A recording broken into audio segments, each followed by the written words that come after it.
ఆంధ్రప్రదేశ్లోని చేజర్లలో ఉన్న కపోతేశ్వరాలయం. ఈ కపోతేశ్వరాలయానికి పేరేంటంటే శిబి చక్రవర్తి యొక్క మొండెం ఏదైతే ఉందో అదే శివలింగం అని చెప్పి స్థల పురాణం. ఈ శివలింగంకి ముఖ్యంగా చెప్పవలసిన విషయం ఏంటంటే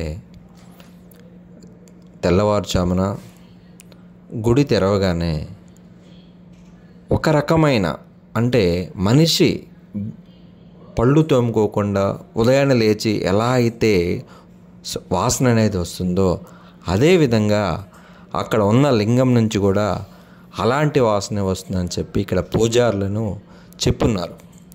నేను డైరెక్ట్గా వెళ్ళి వాళ్ళతో మాట్లాడినప్పుడు ఈ విషయాన్ని వాళ్ళు గట్టిగా చెప్పారు. మనం లేవగానే మొహం కడుక్కోబోతే ఎలాంటి వాసన అయితే వస్తుందో అలాంటి వాసనే ఈ గుళ్ళో ప్రత్యక్షమవుతుందని, అలానే కుడివైపు లింగం యొక్క కుడివైపులో ఎంత నీరు పోసినా కూడా తీసుకుంటుందని, ఆ నీరు ఎక్కడికి వెళ్తుందో కూడా ఇప్పటికీ ఎవరికి తెలియదని, తెల్లవారి వచ్చాక గుడ్డతోటి ఆ లింగం లోపల శుభ్రం చేయకపోతే వాసన భయంకరంగా వస్తుంది. అంటే శివుడు నేను ఉన్నాను అని భక్తులకు శరీర రూపంలో సాక్ష్యంగా నిలిచిన క్షేత్రమే ఈ కపోతేశ్వరాలయం. శిబి చక్రవర్తి యొక్క దానగుణాన్ని పరీక్షించడానికి బ్రహ్మ విష్ణు మహేశ్వరులు వేటగాడి రూపము, పౌర రూపము, బాణ రూపము ఎత్తి ఆయన దగ్గరికి వస్తారు. వేటగాడి రూపంలో ఉన్నటువంటి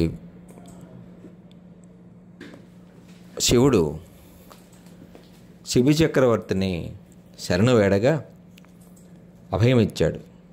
అంతలో వేటగాడు వచ్చి తనకు పావురాన్ని కనుక ఇవ్వకుండా ఉంటే తన కుటుంబము తన కుటుంబ సభ్యులు మొత్తం కూడా ఆకలితో మరణిస్తామని చెప్పగా శిబి ఇరకాటంలో పడి చివరకు పావురం ఎంత బరువైతే ఉందో అంత మాంసం నా శరీరం నుంచి కోసి ఇస్తానని చెప్పగా ఒకవైపు త్రాసులో పావురాన్ని, మరొక వైపు శిబి చక్రవర్తి శరీరంలో మాంసాన్ని కోసి ఉంచినా కూడా బరువు తూగడల. పావురం బరితొక్కపోవడంతో శిబి చక్రవర్తి చివరికి తన శిరస్సు నరికి త్రాసులో పెట్టించాడు. ఆయన సత్యశీలతకు ధ్యాన గుణానికి మెచ్చిన దేవతలు మరలా బ్రతికించి వరం కోరుకోమనగా తనకు తన పరివారానికి కైలాస ప్రాప్తి కావాలని, తమ శరీరాలు మొత్తం కూడా లింగాలు కావాలని చెప్పి కోరుకున్నాడు. అలా తలలేని శిబిమండమే కపోతేశ్వరమైందని చెప్పి స్థల పురాణం చెప్తుంది. ఈ కపోతేశ్వరాలయం నెకెరకల్లుకి దగ్గరలో చేజర్ల అనే గ్రామంలో 5 కిలోమీటర్ల దూరంలో ఉంది. అందరూ కూడా విజిట్ చేయండి, శివుని ఆశీస్సులు పొందండి.